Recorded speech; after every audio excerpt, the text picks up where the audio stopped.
All right, everyone. Well, I have got Josh Slattery and Mike Smith here on the call today. Josh is here in person. We've got Mike calling in from a remote location, but very grateful to have these guys on to talk to you about the new CMS final rule as it relates to Medicare marketing. You know, last year we had the call recording thing come out, and everybody had to learn how to adjust to that.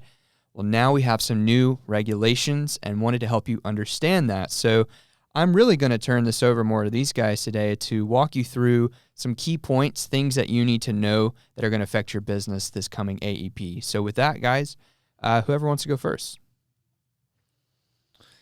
Mike, you want to kick us off?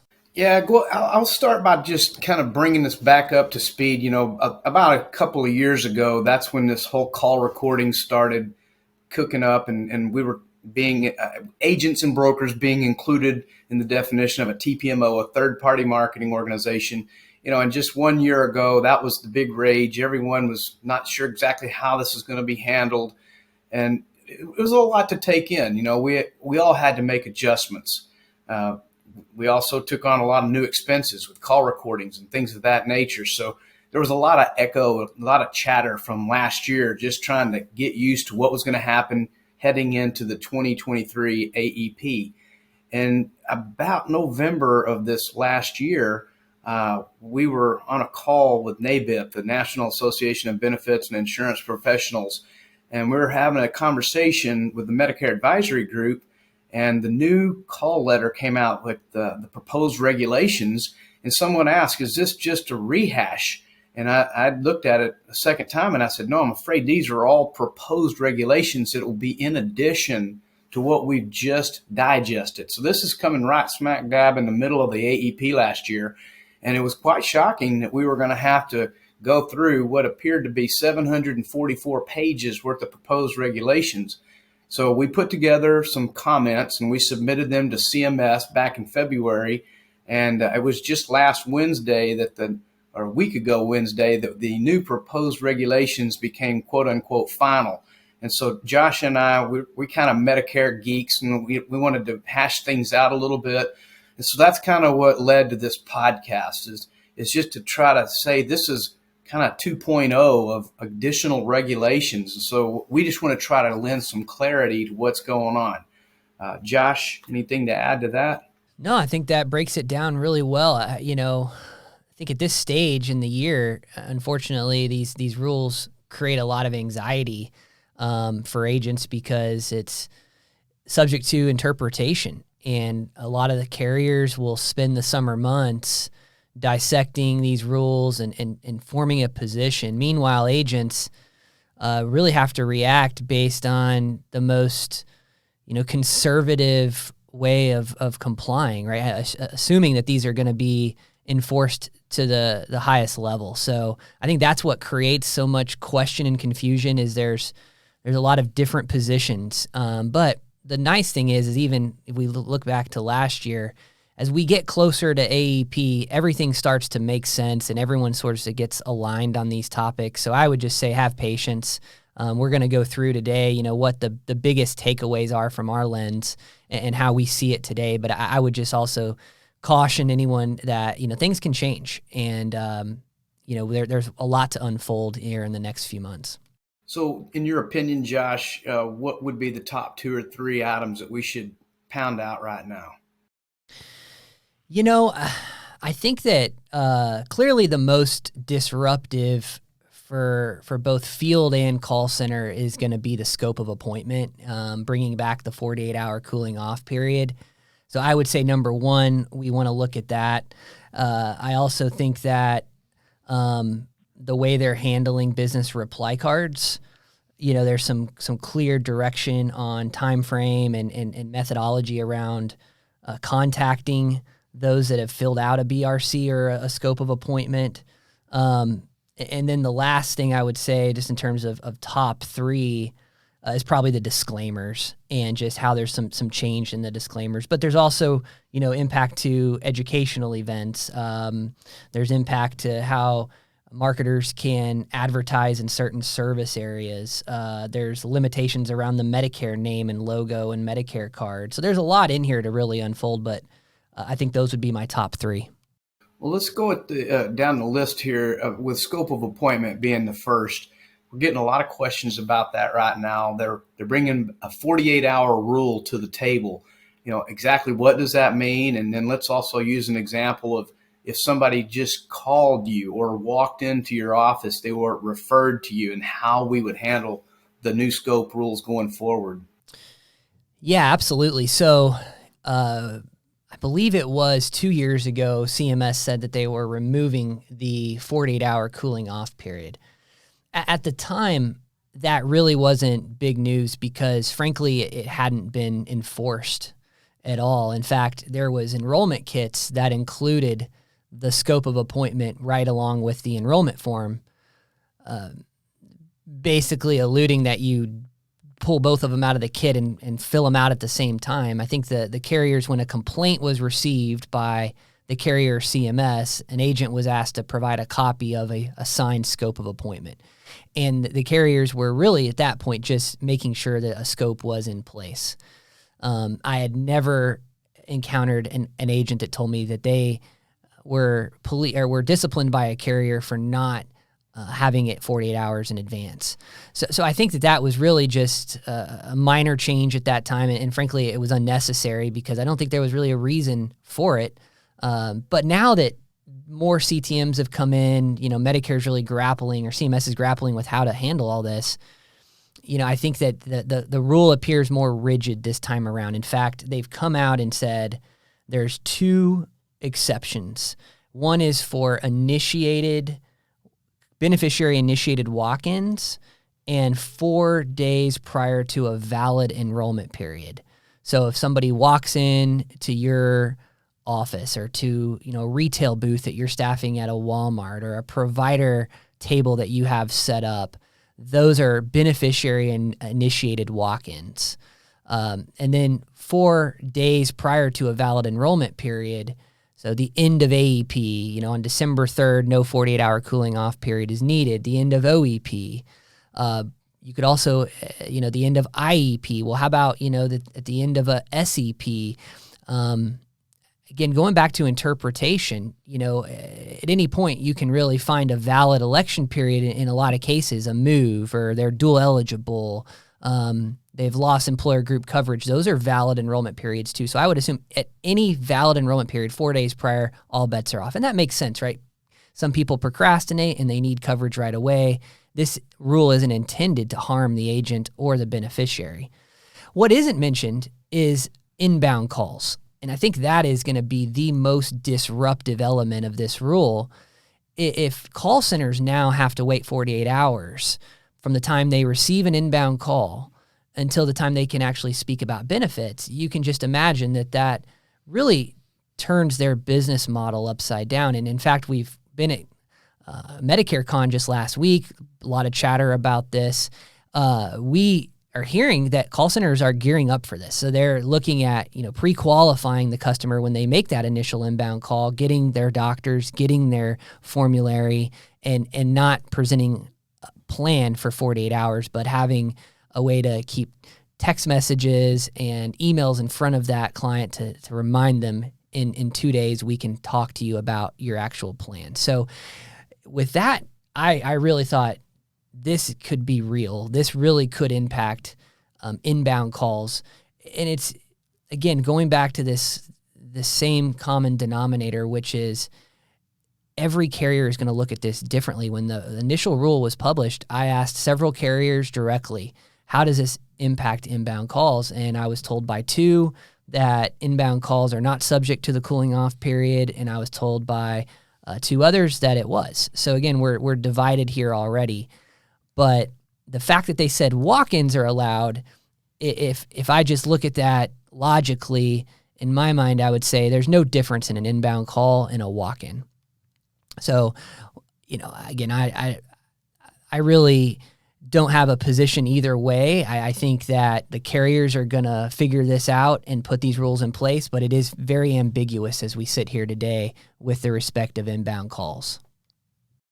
Yeah, so I think it's probably a good idea to issue somewhat of an informal disclaimer right here that these regs just came out and they are subject to interpretation. And we're simply doing what we can to try to stay on top of the changes to help our marketing partners with the guidance that they're requesting. We weren't there when they made the rules. We were able to comment on the rules, and now we're all getting to digest those rules.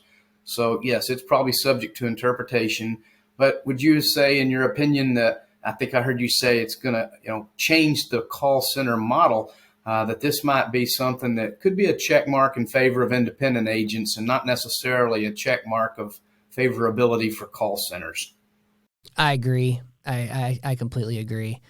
I think that agents will adapt, but it certainly would, if the rule sticks as it is, I do think it will have a significant impact on the call centers. And that's, again, a win for field agents. Yeah, and let's be real. I mean, how many Medicare beneficiaries or people turning 65 call any agent from coast to coast and say, I was thinking about this last night. I think I want to get a Part D drug plan and a Medicare supplement plan G, and I need you to sign me up right now.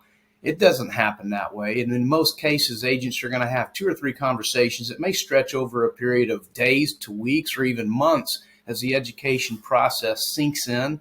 So while it might be an inconvenience in some respects, at the end of the day, for normal business practices in an independent agent's world, I don't think that this is going to have all that big of an impact.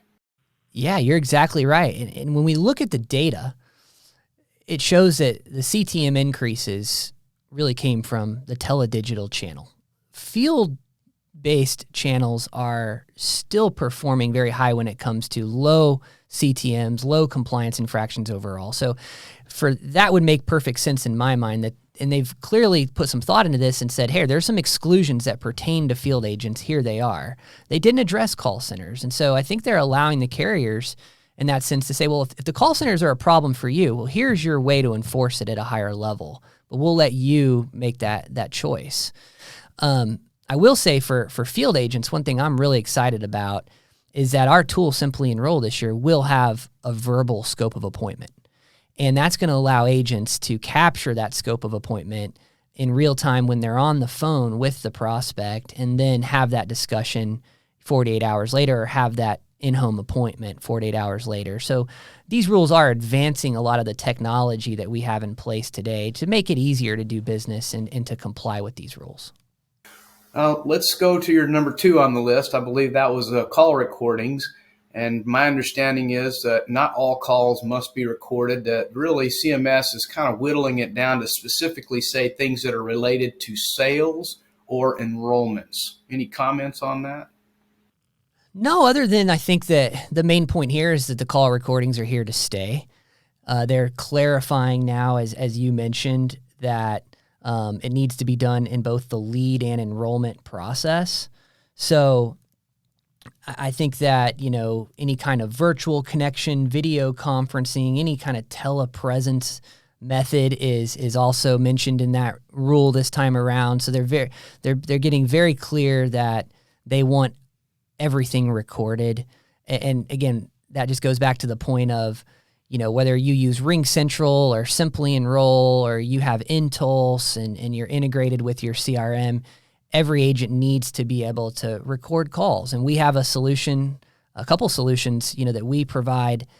There's a number out there, but I would just say make sure that you have something in place. If you were one of those agents that said, you know what, I'm just going to go do face-to-face this year, and I'm going to ignore this, hoping that it would go away, I think that that's not the best approach. You want to be prepared and not have to drive down your efficiencies and driving across town if you don't need to. Just have a system in place that you can record calls. And again, it gets you out of jail if there is a complaint. Right now, there's a recording that will clearly state what was said between you and the beneficiary. And if there's any confusion, those unsubstantiated complaints, it's a he said, she said, can now really become inconclusive. Well, I should at least say that NABIP and the Medicare Advisory Group heard loud and clear from comments all over the United States that we are still, as brokers and agents, not really a traditional call center, and that we want to be removed from the definition of a third-party marketing organization. And we're continuing to make that argument, and it's probably going to be good news for most of our listeners here to know that Senator Mike Rounds out of South Dakota has created a bill. They're looking for co-sponsors at this point, and it should be filed soon. And as soon as it's filed, of course, we'll be in touch with everyone to ask them to support that bill. Specifically, that will be to remove the definition of agents and brokers from the definition of the third-party marketing organization. So keep our fingers crossed on that one. Yeah, absolutely. And TPMO was mentioned 163 times in the final rule. So the term needs to be clearly defined, especially if they're using it as much as they are. The fact that call centers and field agents are and lead companies, lead generators we're all bundled together. These rules don't apply to us all the same. And CMS knows that. They know the difference between a call center and a field agent because they authorize the use of a voice signature. Clearly, that is only applicable in a call center environment. And now we're moving it into the field world through things like Simply Enroll and other platforms. But still, you're having to get a authorization through email or text today. It's not a true voice signature unless you're a bona fide call center. So there is a difference, and CMS knows the difference. But for whatever reason, in these rules, it's a broad description of a TPMO, and that does need to change. Well, and we'll stay tuned on that, Bill. The third point that you made regarding, I believe it was, what were we talking? The call. It wasn't call recording, but it was the disclaimer. And the disclaimer is very ambiguous as it's defined. What are we supposed to do here? Yeah, so the disclaimer that came out last year, had to be in all of our email signatures. We had to state it on all of our phone calls, and it was that we didn't represent every plan in the area, and that if they wanted to learn about other plans, they could call 1-800-Medicare. And there was a lot of, uproar about that, but ultimately when AEP got here, I didn't hear a peep about it. People are just putting it on their email. Sunfire even has a button you can push that will read that disclaimer for you. And Sunfire I use along with Sunfire. It's just our white labeled version, Simply Enroll, our white labeled version of that. But I think this year what they've come out and done now is broaden that even more to say, or initially they wanted us to list every plan that we represented. Well, here in the DFW area, there's probably close to 70 different plans hosted by about a dozen carriers. So that's a lot to really say in a disclaimer. And is it really necessary? So I think they clarified now and said, the disclaimer must now mention the number of organizations and the plans represented.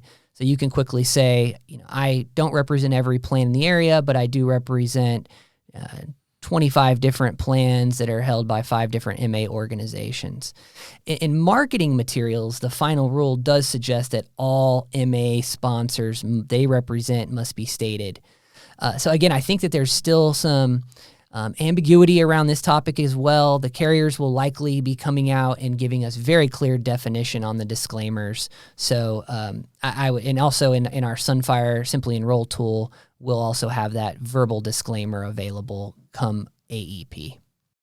Certain other things that were referenced in the proposed regs. I was disappointed in this, actually. The sharing of a beneficiary's contact information from one TPMO to another.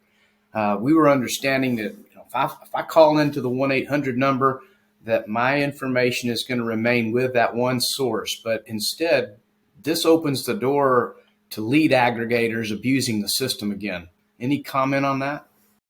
Yeah, like you, I was disappointed to see that they left that out. Really, that would have been extremely disruptive. So why was this rule? You always have to go back and ask yourself, why would somebody create a rule like this? And this is just my opinion, but I think that we heard about customers, members, beneficiaries being targeted multiple times by phone numbers they didn't know, being targeted over and over again. And when somebody calls into a call center, they may respond to, TV ad, a print ad, radio, digital, and they give what's called permission to contact. And there's also rules or guidelines in the final rule that say permission to contact on a BRC is now 12 months. United had previously put in their rules of engagement that it was 9 months. So now, again, that was one of the things people really didn't know where carriers stood, but 9 months was a rule we always used because it was written by UHC. Now we have a rule written by CMS. It says 12. There was some talk about it being 6. I think 12 is certainly good, but if somebody's calling in and they're giving permission to contact, even on a digital BRC, that can be sold to another call center. So if they didn't sell them a plan, but they got PTC, then that's a lead now that they can sell. So I think that call centers, some of them are really, really good at getting PTC and then selling that off to another call center, or they generate a ton of leads through digital electronic BRCs, and then they can't work enough of them in their call center, so they sell them to other call centers. And what happens is that same PTC is being sold over and over. And so beneficiaries are being targeted by people, not just from that initial call, but multiple times after. In the field, we develop BRCs. We've been doing it for years. And it was always a generic form of advertising that we didn't have to get approved by the carriers because it didn't have their logo, didn't have any benefit information on it. And so it was an easy way for us to capture PTC because we're all limited by, calling people due to these CMS guidelines. We could take that same BRC and we could give it to multiple agents and it would have caused the same effect, but obviously field agents weren't that aggressive. In the call center world, they're trying to monetize every single call that comes in. Even with this value-based program they have now through Sunfire and Connecture, where they can provide that lead to a physician and then get paid. Again, they didn't have to sell them a plan, just make them interested in value-based care, have a conversation with the provider, and that was an extra bonus that they would get from that provider group. So these, different methods of monetizing these calls is real. That's how these companies make money. And we've all seen their stock. They've suffered big time in the last couple of years. Mm-hmm. They're struggling big time. So they're trying to figure out ways to compete and to stay profitable. And I think ultimately the beneficiary in this case was abused. And so they are now clamping down on this. And I think there was obviously a lot of pushback, or they wouldn't have curbed this for a final year or another year rather, but I was really disappointed, and I hope that there's more discussion around this topic moving forward. And in a similar manner, but a little different topic, we do a lot of lead generation by advertising educational events.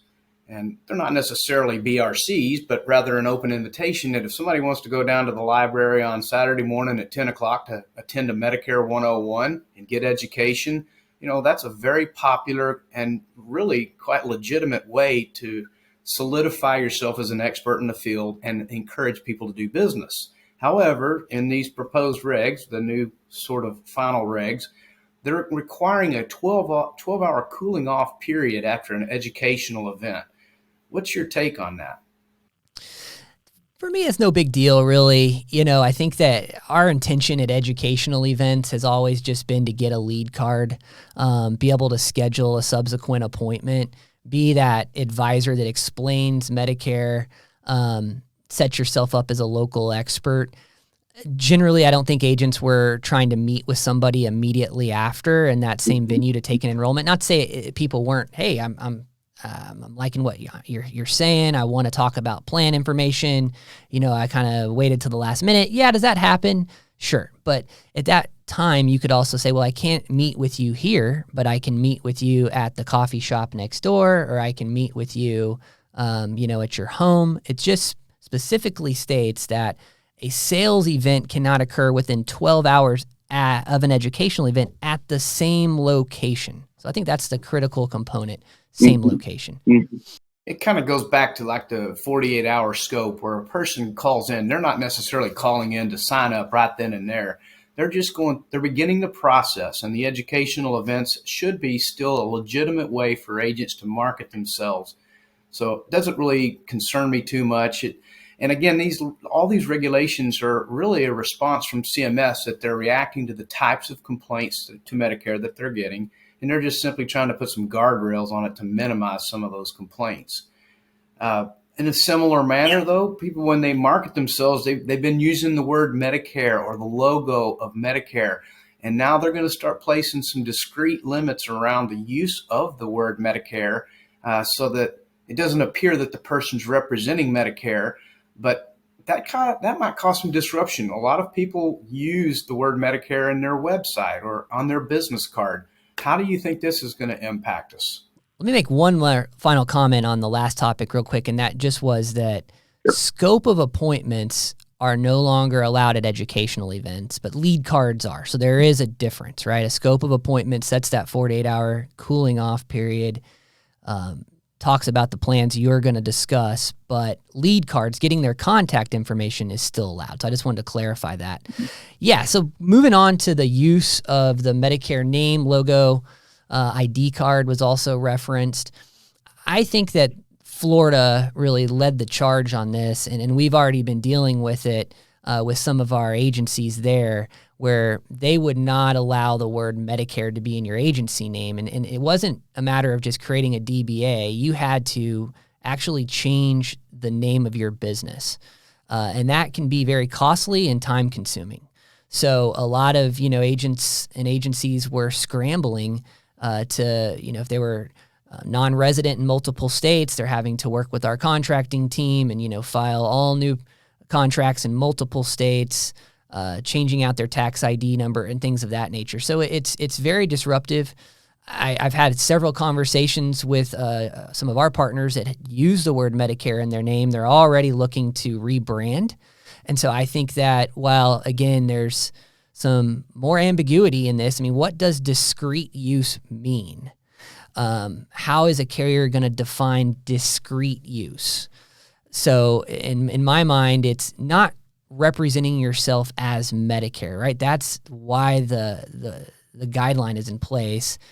They don't want you looking like you're Medicare, as many of the commercials do. Let's face it. The Medicare hotline, are we serious? That sounds like Medicare to me.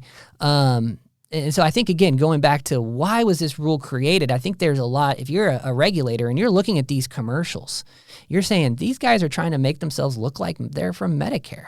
How can we stop that? And so that's really why the rule was created. Now, if I've got an agency, Texas Medicare Solutions, are they really in that same category? No, that's clearly an agency.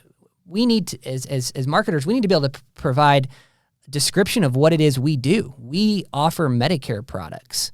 So again, I think that there's a lot to unfold in this rule specifically on what does discrete use really mean? What are the guidelines, around usage of the Medicare card? A lot of the carriers use the Medicare card. So are they going to have to change and pivot and reformat a lot of those pieces? We'll see. But I've been hearing from a lot, and many are they're taking the steps to change their name now rather than wait and this rule come out right before AEP and they're having to scramble. So there are some that are using acronyms. I used the example of TMS, or Texas Medicare Solutions, now rebranding to TMS Brokerage. So, getting creative of how can they maintain that name but sort of not use the word Medicare. Tame it down a little bit. Well, we've hit on most of the big things, but there was one other thing I wanted to ask you about, and that's regarding, and this probably won't affect us or the independent agents as much, but if you're doing radio advertising or TV advertising, and you're saying that you have service area benefits, like for example, if a person, let's say Humana has a $2,000 dental benefit in the Dallas area, but it's $5,000 in another area, how is it that the advertisers are going to draw those lines so that they're only representing the plans that are available in the plan service area? Yeah. I think everybody can kind of chuckle on this one because, the Joe Namath ads, right, said we had Part B givebacks of the full Medicare Part B premium rate across the country, which we all knew wasn't the case. So people are calling in saying, hey, I see I can get $145.50 back on my Part B or whatever the dollar amount was. And they're like, no, unfortunately, that plan's not available in your area.